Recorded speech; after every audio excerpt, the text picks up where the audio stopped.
No tere varahommikust. Siin on jah midagi väga erilist täna toimumas ja muutusi on ka tihti, nii et jälgige kava meie kodulehel loomaaed.ee. Aga nüüd pean mina küll varjuma, sest siin on täna suur võistlus käimas.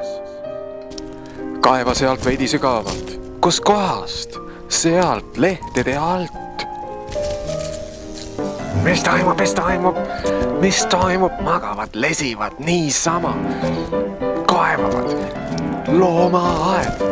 Loomaaed, ma ütlen loomaaed. Täieliku hulluks võib minna, pööraseks.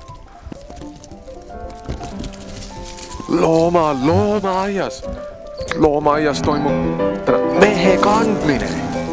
Mehe kandmise võistlus. Aga mann magab ja trints tuhnib. Otse kohe kohale tulla. Tuhnivad, magavad, lesivad, kui meil on käimas mehe kandmise võistlus. Olete varsti valmis stardijoonele asuma? Pange end valmis, võtke asja rahulikult. Saa ka siit minema. Võistlustulle on asunud Belharoma ja Alexstra, meie oma Edgarella ja Mariella vastu. Nigi nüüd tugevamini. No kas sul jõudu ei ole? Nüüd Mariella, keda ohjeldavad Gerella? No mis kõik siin ka ei toimu, aga kõige parem on ikka ise järele uurida, sest mine tea, mis üllatusi meil teile veel varuks võib olla.